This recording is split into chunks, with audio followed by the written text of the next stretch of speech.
Summer's gone. Hi guys, it's Jade from Boho Bookworm, and I realised that I have been living in Mallorca, Spain for about 6 months now. I don't know where the time's gone. I think I've read about 15 books. Today I thought I'd share with you the top 5 books that I have read during that time. The first book that I have to choose is Without You by Saskia Sargensen. This is the first book that I read since my move. This book is a really amazing thriller. It incorporates themes such as Stockholm Syndrome, rape and adoption. When I started reading this, I thought maybe it was the wrong time because it is about a sailing accident, and when I started reading it I was just about to go and start working on the boats, but it was just perfect. I loved every second of reading this, and to be honest I didn't want it to end. I don't want to give too much away, but it is about a sailing accident that throws a 17-year-old girl called Eva Gale off into the ocean, and she's with her dad at the time on the boat, and basically she disappears and everyone presumes that she's drowned, but her little sister believes that she's still alive and actually thinks she knows exactly where she is, but no one will go and take her to go and find out if she's there or not. So the little sister sort of takes it into her own hands to go and try and find her sister.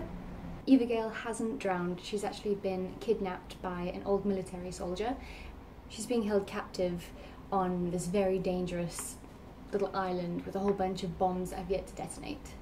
Louise O'Neill is an author that I'm very new to, and I'm actually waiting for her first book, I think it's her first book, Only Ever Yours, to arrive. It should be arriving in about 2 days' time. I'm really excited. This one I gave 5 stars on Goodreads. If you haven't heard of it, where have you been? It's fantastic. It's all about rape culture, victim blaming and slut shaming. This young woman, what's her name again? Emma Odonovan. She's really beautiful. Everyone just thinks she's really special. She's very popular, and one day she goes to a party and she gets raped. It's quite horrific, and I would say if you are quite sensitive, then think about it before you read it, but it's a very important book. It raises awareness for rape culture. All the Right Places by Jennifer Neven is absolutely fantastic, and if you haven't read it yet, just go and get yourself a copy. I also gave it 5 stars, and you know, someone said that this should be the next Fault in Our Stars by John Green, but this is so much more than that. I'm sorry, I do enjoy John Green's work, but this is just phenomenal. This book is about 2 people called Finch and Violet. They are both feeling quite suicidal. Finch has always had a bit of a suicidal problem, and as the book goes along you kind of start to realise that he might have bipolar, and that's what's suggested to him.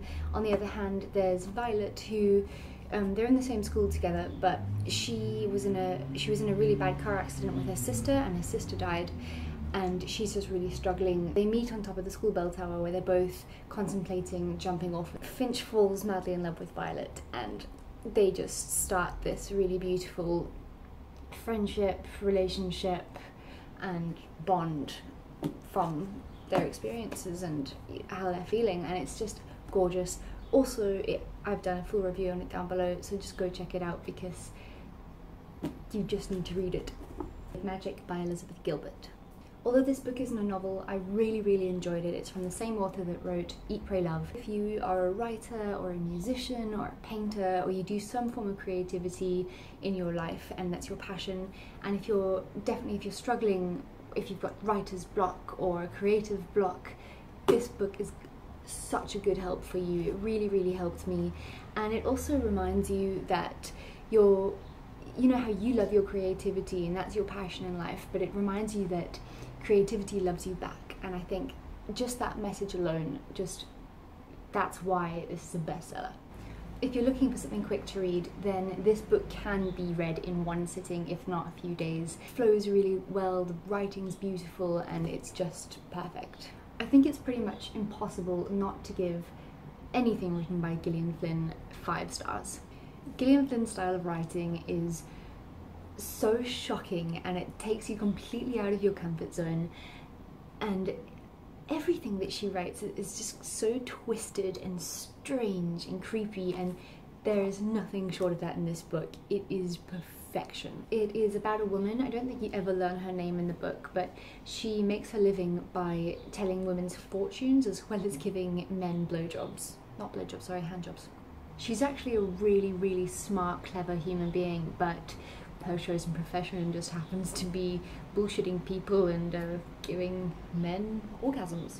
One day a woman called Susan Burke comes to this main character for a palm reading, and basically the main character quickly realizes something is very wrong in this woman's life. She is an absolute train wreck. Only an author such as Gillian Flynn could pull off such an incredible, haunting book in less than 100 pages. This is 67 pages of pure brilliance.